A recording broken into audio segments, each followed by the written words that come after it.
எந்த தொகுதியா இருந்தாலும் தேர்தல் நேரத்தில் ஆண்டவன் முடிவு செய்ய போகின்றார் யார் வேட்பாளர் என்பதை. இன்றைக்கு நம்முடைய பொதுச் செயலாளர் முடிவு செய்ய போகின்றார் யார் வேட்பாளர் என்பதை. அதில் எந்த விதமான எதுவுமே நிரந்தரமும் இல்லை, எதுவுமே உறுதியானதும் இல்லை. ஆனால் இந்த இடத்துல நேற்று 2 நாள் நான் ஊரில் இல்லை, பெங்களூர் போயிருந்தேன். நேற்று பெங்களூரில் முந்தா நாள் போய் ஒரு ஹோட்டலில் செக்இன் பண்ணிவிட்டு, அவன் கர்நாடகா ஹோட்டல், நான் போய் அந்த ரூமில் இது பண்ணிட்டு போகும்போது முதல்ல அவன் என்னை பார்க்கல. திருப்பி கொஞ்ச நேரத்தில் மேடம் வாங்கன்ட்டு, உங்களை நிறைய நாங்கள் டிவியில் டிபேட்டில் பார்த்துருக்கோம், நீங்கள் அந்த மேடமா அப்படின்னு கேட்டாங்க. இந்த ஒரு அங்கீகாரத்தை, இந்த ஒரு அறிமுகத்தை, வாழ்க்கை பிச்சையை கொடுத்தது புரட்சி தலைவி அம்மா அவர்களும் இந்த கட்சியும் தான். அது வேற எதுவும் கிடையாது. நான் ஒரு பெரிய பின்னணியில இருந்த ஃபேமிலியிலேருந்து இங்கே வந்துட்டேன்.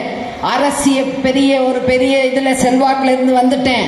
பெரிய விட்டா மிராசுதார அரச பரம்பரையிலேருந்து வந்துட்டேங்கிறதெல்லாம் இல்லை.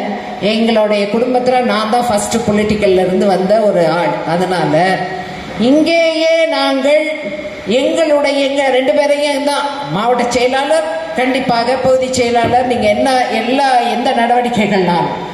ஆனால் எங்கள் 2 பேரையும் எஸ்ஆர் என்ன நினைக்கிறாரோ எனக்கு தெரியாது. இன்னைக்கு இந்த கூட்டம், இன்றைக்கு நேற்று நான் வந்த உடனே என் டிரைவர் சொன்னாங்க, ஏர்போர்ட்லேருந்து வந்தோடனே நோட்டீஸ் வந்திருக்கு. நான் நோட்டீஸை கூட பார்க்கல. சரிப்பா வச்சிரு, நாளைக்கு போயிடலான்ட்டு.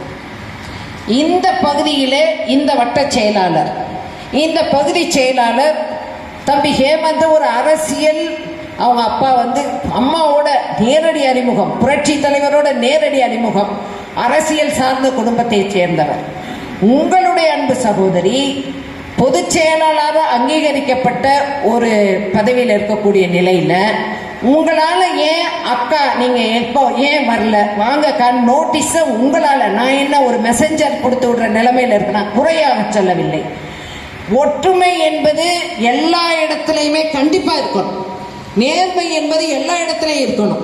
என்னை பார்த்த உடனே நிறைய பேர் கும்பிடுறதுக்கு பயப்படுறது, ஃபோட்டோ போடுறது, பேனரில் போடுறதுல பயப்படுறது, கோகுலேந்திரான்றது போடுறதுல பயப்படுறது, இதை தவிர்க்க வேண்டும். இப்போவும் சொல்கிறேன், யார் வேணாலும் கேண்டிடேட்டாக வரலாம், யாரை வேணாலும் பொதுச் செயலாளர் முடிவு பண்ணலாம், சீட்டு வேணுங்கிறது யார் வேணாலும் பண்ணலாம். நான் யாருடைய மனதும் புண்படும்படியாக இல்லை.